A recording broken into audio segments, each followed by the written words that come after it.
Hey everybody, it's 13th Wolfman, and you know what today is? Today is the 31 Days of Horror! That's right, 31 Days of Horror!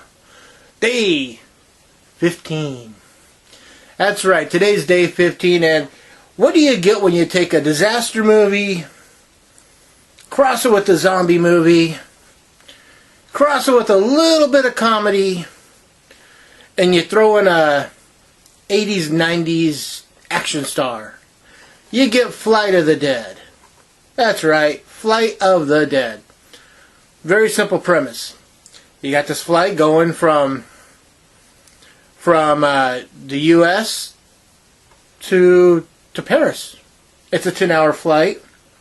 People on board. They got cargo on board. Part of that cargo is a dead person that's been infected by a mosquito. I know it sounds real. It's basically an outbreak movie, in a way. And they're dead, but if the body doesn't stay frozen, it can become reanimated, and that can cause problems. Guess what happens? Yes, it does happen, and it causes problems. Dale Midkiff is in this as the air marshal, so that's your 90s, 80s, 90s, action star.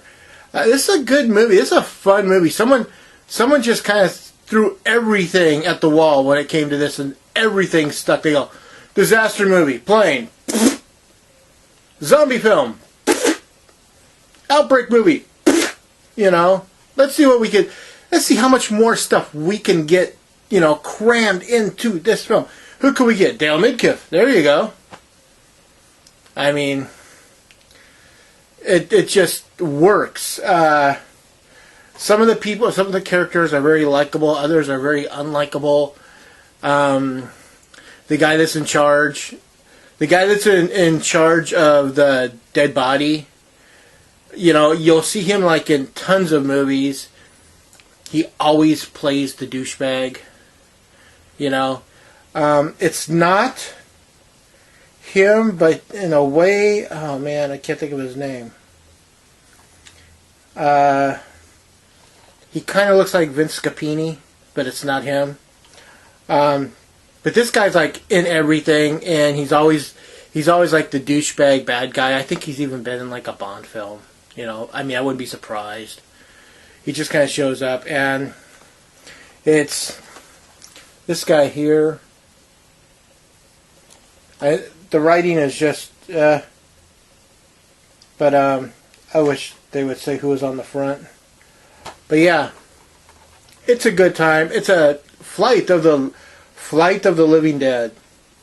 It's not an official Living Dead movie. It kind of falls into that whole, hey, look, this could be Return of the Living Dead sequel. I mean, they just took the Living Dead and used it. And the zombies are really, really cool looking. They don't really call them zombies. They just kind of like, there's an outbreak and everyone's like freaking out. They're not quite sure what's going on. People are, chomping on people. And it's a good time. And actually, a lot of the scenes from the plane on the outside are, you can tell that they've reused footage from like other stuff. Like, I believe it was Lost that used oceanic air. The plane looks like oceanic air. It just on the tail, it just looks like they blocked out like part of the O to make it CA. It looks like the exact same design. So they're now Concorde Air. It just looks like the exact same design, but like I said, just like part of the O is blocked out to make it a C instead of being an O. So I think that they use like some, stock footage from like Lost or something. And it's a good time. It's a really weird movie. It's fun. It really is more comedy. I mean, comedy and action type movie. But it has zombies, so it falls into a good time. And, there's a lot of, I don't know. I could get into some of the characters on here that are just total dicks or total bitches, but I won't.